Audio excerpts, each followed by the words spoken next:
that's a huge part. Like if I'm going to do an ink piece, I might put on, a certain Kanye West album or, a certain Roots album, that's just really high energy. And like I plan it, like I particularly put a mix together for this piece, and it's got to be just right, and it keeps me jazzed up. What happened? What changed him like that? I don't know. Something he saw, I guess. Welcome once again to the Pencil Kings podcast. I'm Mitch Fuller. Today, Francis Vallejo, awesome illustration work for us. He's also done work for clients like Vibe Magazine and Playboy. He's done a lot of teaching. Make sure to check us out at pencilkings.com/podcast. And let's get on with the show. Welcome to the call, Francis. How are you doing today? Doing excellent, Mitch. Happy to be here. What is it? I'm sorry to bother you. Just a few questions. So let's dig right into this. I think one of the things that's unique about you is that you have such a varied background. A lot of people are, they chose one path, or they sort of found one path that they went down. But for you, you've done so many different things. So how did you get started? The story I like to always tell is when I was maybe 5, I remember being at my uncle's basement, and, like adults like to do, their go-to question is, what do you want to do when you grow up? And I remember as a little, 4 or 5 year old Francis, I thought, well, I would love to be a comic book artist. And it's crazy because at that time I knew that drawing was my thing, because I literally remember learning to read by Superman comics. My dad would sit there on the couch and we'd learn about Jimmy Olsen, who was my favorite. And I would look at the drawing and I would almost phase out the words a little bit. I just couldn't believe how cool those drawings were. So from that age, I knew, drawing and comics specifically, like, man, that's cool. So as I was in school, I was like every other artist. I was drawing in the margins, in my notebook, barely taking notes, drawing the teacher. I remember I got put into detention in the 7th grade for drawing all the South Park characters for my friends. So that kept going on, and into high school, I had class with Mr. Bynes. Shout out to Mr. Bynes. He was really big because he really encouraged my art. He said this could be an actual career path for you. And my parents were definitely encouraging. Also, because my dad was a musician, he ended up getting a job at an auto plant because I'm from Detroit. But, always in the background was music, and he wanted me to be a guitar player so bad. But he really supported anything creative, so he liked the art. And Mr. Bynes is like, yeah, wow, Francis, you can draw comics, you can do animation. I thought, cool. So I was focused on a lot of classes, I guess, at that time, and it got to be about senior year. And I thought, what do I really want to put a lot of my effort towards? And I wasn't going to go to the NBA like I thought I wanted to. I wanted to be a power forward, but at 6 foot. Me too. Oh, really? Yeah. Yeah, I wanted to be a power forward, but at 6 foot in Detroit, that's point guard material. So I wasn't a point guard kind of guy. So I decided, this art stuff is pretty cool. I'm going to do that. This was kind of irresponsible, but I dropped all my classes that were taking up a lot of effort. Like I was doing all the AP classes and all that, all that stuff. My parents were pretty strict. I said, okay, I'm going to take the easiest classes, and I'm going to take every art class possible. I'm going to take pottery, independent study stuff, and I graduated. And being from Detroit and all that, and the gray skies, and it's, kind of a rough place, I thought, wow, I have the chance to go somewhere.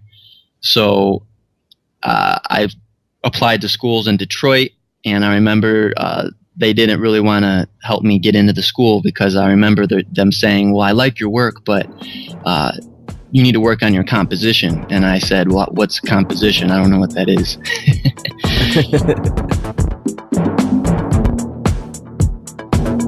What did you submit to the school at this point? Like what were you drawing? Was it all comic book work? What did your portfolio look like? A lot of it was comic stuff. There was actually a bit of copying, which looking back probably wasn't the best to put in a portfolio. It's excellent to copy. Master copies are absolutely the best. But to put in a portfolio for school, probably that's not what you want to do. I also drew a lot of statues, around town. I would look at a statue and say, well, I can't necessarily have a live model, but a statue's just going to sit there. So, man, I would just grab my pencils and a chair and sit there and just draw it for days, almost weeks, just render the heck out of it, and semi-decent comic book copies. It was okay. I think it showed decent observation, but as far as picture making or anything like that, it wasn't especially that exciting. I also didn't have the number of pieces to get in, like you had to have 15 or so pieces, and I had like 12. One of the only schools that would take a look at my stuff was this school called Ringling College of Art and Design.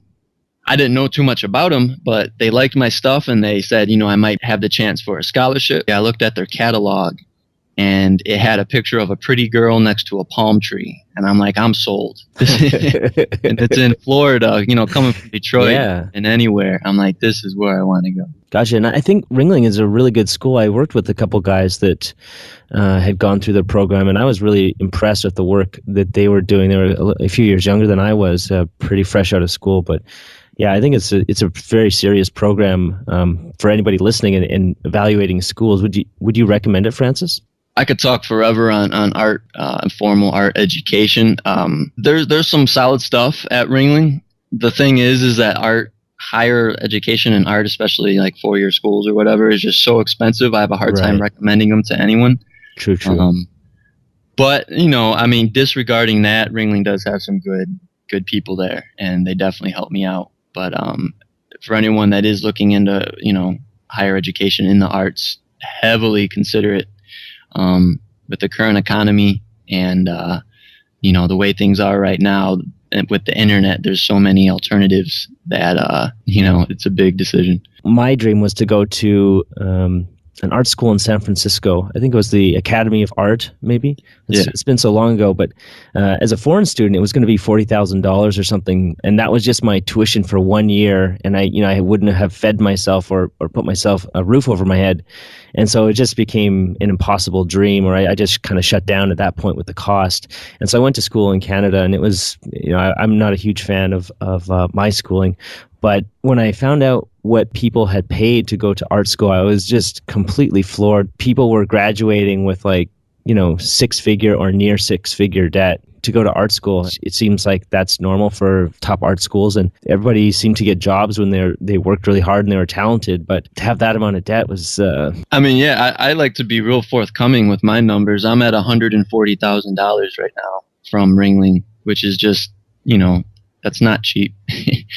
It's more straightforward if you're going to pursue a path where your goal is a studio, like you invest all this money in the school, and, when you graduate, you have some options, and perhaps you might go work for a Disney or a Pixar or something like that, and you're getting a consistent income. But I made the very volatile decision that I wanted to be a freelance artist, and especially getting started in that lifestyle of creating like your own business and the entrepreneurial aspect of things. When you're not sure your next paycheck's going to be, and you also owe, $1,500 a month to good old Sally Mae, it gets really rough. That figure, again, you can probably understand why I'm a little hesitant to recommend it, because that's such an epic figure, and I'm one of the lucky ones in that I'm scraping out a career, which I'm very proud of, but it's taken out a lot of people, as you can probably imagine, Yeah, definitely. Let's take this up on a positive note. What's happening with your career now? Right now, I am working on a picture book, and I'm super amped for that. I've worked in a bunch of industries, and this is the very first time in my career where I've had an abundance of time to create my imagery. Literally, when I met with the client and we were talking about the project, they said, how long do you want to do this? I didn't know how to answer. They caught me off guard. I'm like, what? I've never heard that before, but you always want stuff yesterday, right? And they said, no, this is our budget. This is the project. This is what we need. We want this to be as good as possible. We know that this is one of your first, picture books. So, literally, how long do you want? I said, can I get back to you? And then eventually I said 15 months, a little over a year. I said, great. All right, well, let's set up a schedule for that. Wow.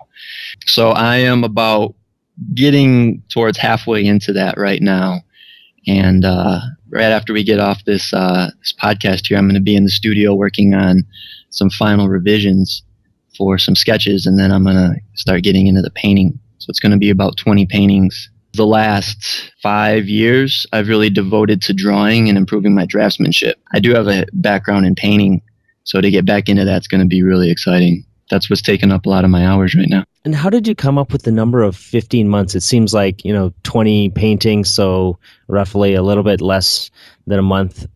This being your first children's book, I'm curious what process or framework you used. My process is massively, incredibly influenced by Norman Rockwell. In general, a huge influence on my work. To riff off what he did, my process involves, heavy research, photo reference, and then research again, and then a follow-up photo reference. And during this time, I'm working on thumbnails and stuff. And then a very tight sketch, value study, color study, and then the finals. At the end, I play a little bit with a little spontaneity, and maybe I won't do as in-depth studies, but that's basically the process. And I just, wrote those out as bullet points. And I said, in a perfect world, how long would I want to do these things? And then I usually took a month off that, because that would mean I wouldn't get this done until I'm like 40. And then I pitched it to him, and the art director is like, okay, well, this might be a little too long. You maybe give yourself a little longer here. I spoke with her, and we ended up at around 15 months. How did you know that you wanted to do freelance instead of going the studio route? I think for a lot of people, it's an easy way to get started. You network through the studio, and you will always have something to fall back on. It does feel like a little bit of a safe path, but how did you know that you wanted to go freelance? I'm super hard-headed and stubborn for sure. That's such a complicated issue with me because, the struggle and the hustle to be self-sufficient from my artwork in a freelance capacity has been crazy. I have buddies that did that. They got out of school, they worked at a studio, they were not necessarily comfortable, but they knew where the income was coming in, and then they transitioned into freelance, and they're at where they're at, and I'm at where I'm at, and I'm like, wonder if that would have been a good route. But yeah, as far as I'm concerned, like I've always been very seduced by the romanticism of artistic struggle, the hustle, doing it on my own. Like I want my vision and no one else, sort of thing. That even more so when I was like graduating. I'm like, no, like I have to do it exactly as I want it. And as I've matured, I definitely realized the fallacy in that a little bit, in that, I have to be more open to others' opinions and collaborations. But I still have that, I suppose, stubbornness and want to do it on my own, For me, being on the other side of the fence, like going after the studio job and then seeing my artist friends continue on with their craft. And I was always jealous. I thought that their lives were way more exciting. Like everything was a lot more raw and honest or original. I don't know what the right word is, but to me, it always seemed a lot that they were the cool kids, and I kind of took the the boring route. But to each their own, and as long as we get to do mostly what we love, it's much better than the alternative. When we were talking earlier, you said that hip-hop was really important to you. And does that play a part in your artwork? Absolutely. Oh, my gosh. And I say this with 100% honesty. And I'm not joking. If I wasn't an artist, I'd absolutely be a rapper, a producer, or a DJ, 100%. Because, my dad was a musician. He was in a band. He literally wanted me to be a guitarist so bad that growing up, he put a guitar right next to my bed. And I remember when I was like 13, he bought me a boombox. And I wasn't really into music much, it's kind of what my dad did. And, I was trying to be cool. So I went the opposite. But he told me, he's like, son, you're gonna thank me one day for this. So I remember getting my first CD, which was Chumbawamba. And so after that, I'm like, oh man, there's this whole side of the world, music, and you get your own personal taste, and there's a million different artists and stuff. And I did grow up in Detroit. I grew up on 8 Mile, same exact area from the movie and Eminem and all that stuff. So as I was listening to Chumbawamba, I would go outside and there would just be the most heavy, ignorant, craziest, hip hop, drug music you can possibly imagine, just everywhere, right? Mm-hmm. And, my parents were a little cautious. They're like, do we want little Francis listening to this? But since they weren't sure if, I should listen to it, that meant, of course, I was going to. I didn't have a ton of confidence as a younger guy. And listening to this rap music, which is all about bragging, self-confidence, all this or that, I'm like, wow. And I started to listen to it, and it started giving me confidence, right? Especially because it was gaining popularity as sort of like, quote unquote, the cool music to listen to. And I was part of that culture. I'm like, wow, and I just became obsessed. I never really had a good internet connection until college. I realized I can listen to any album I ever wanted to. So I would spend however long, 14, 15 hours drawing. And then at the end of the night, I would spend 2 more hours just trying to find all my favorite albums. And eventually I realized I liked art so much because it was an excuse to jam out all day to my favorite music. That's a huge part. Like if I'm going to do an ink piece, I might put on, a certain Kanye West album or, a certain Roots album, that's just really high energy. And I plan it. I particularly put a mix together for this piece and it's got to be just right and it keeps me jazzed up.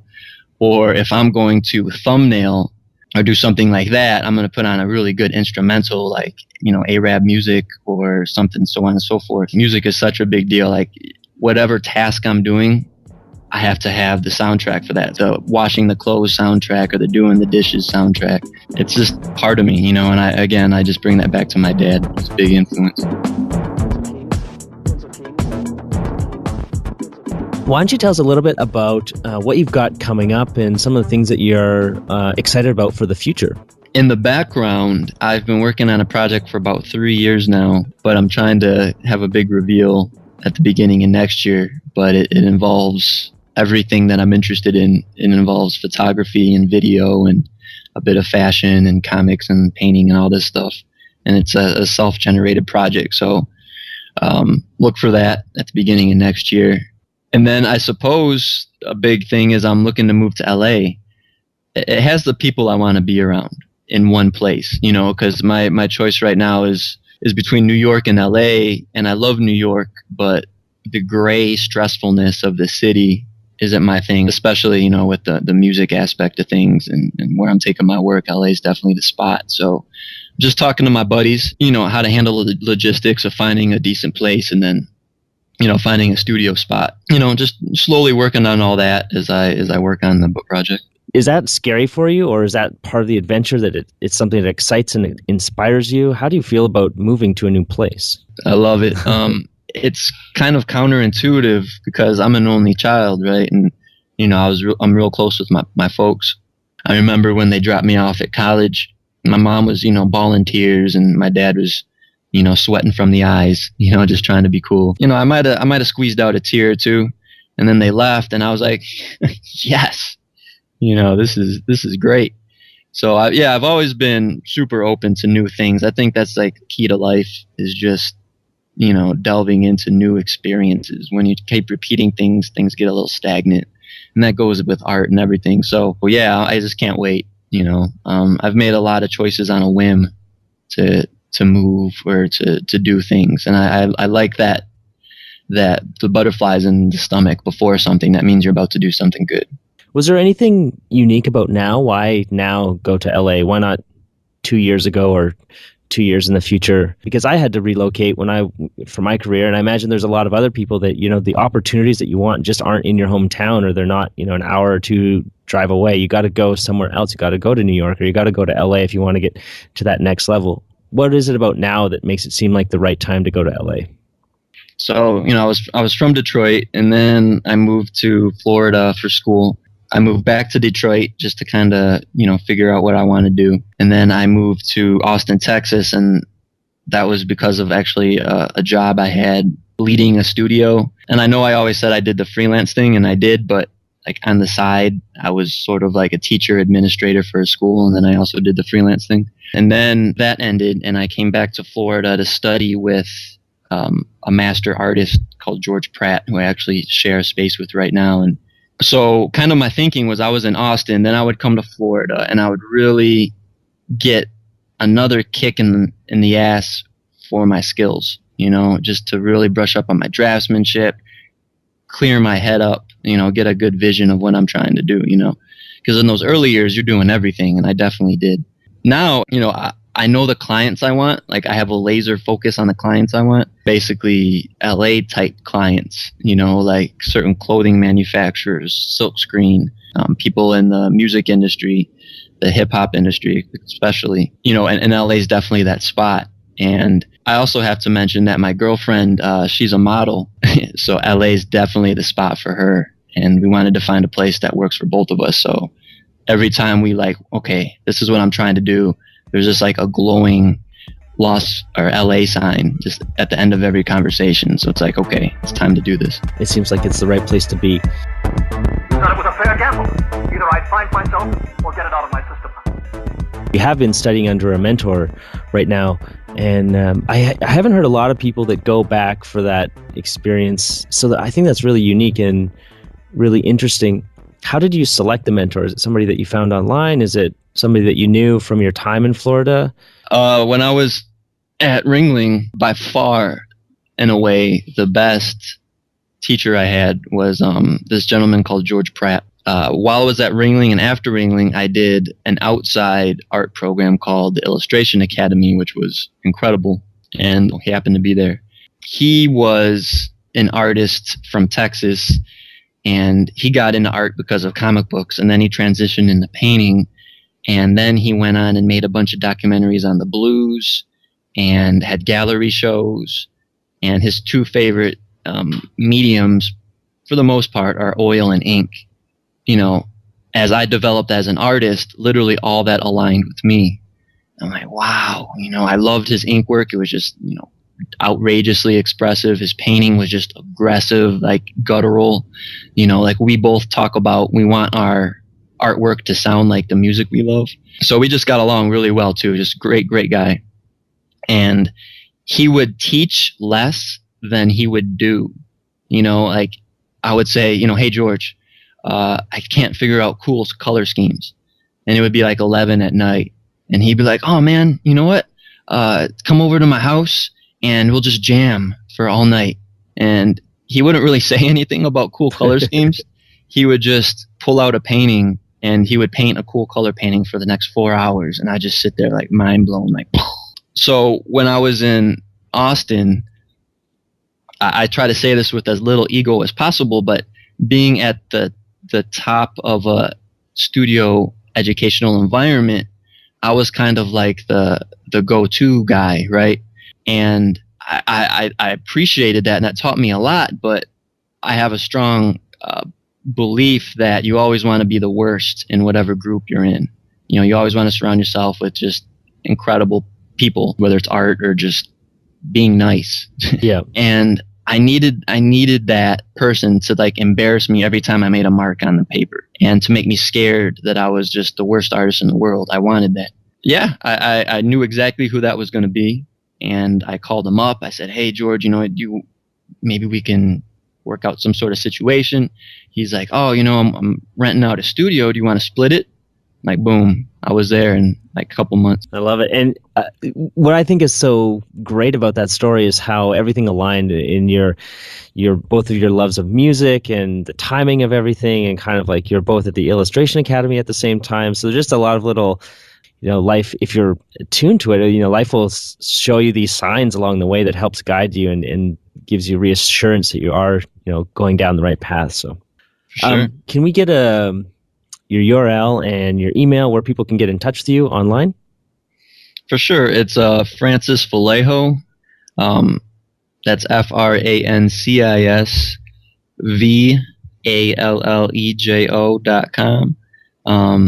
My email is on that site, and I need to make it more simple, but it's basically fvallejo.illustration@gmail.com.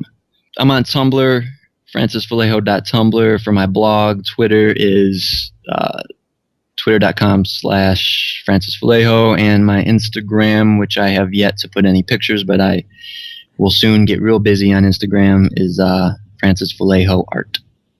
Awesome. So lots of ways to get in touch with Francis, and we're going to have his new lessons up on Pencil Kings as well if you want to learn from him there. So thank you very much for being on the podcast, Francis. I really appreciate it, and I know that you're really keen to help people out whenever you can. So if you're listening to this and you check out Francis's work and you have some questions or something, I'm sure he would love to hear from you. I know he's busy, but it's all part of the journey, is reaching out to people that are a couple steps ahead of you, and everyone's had help on the way up, and I'm happy to help dedicated people on their way up. So thanks a lot, and I'll speak to you soon.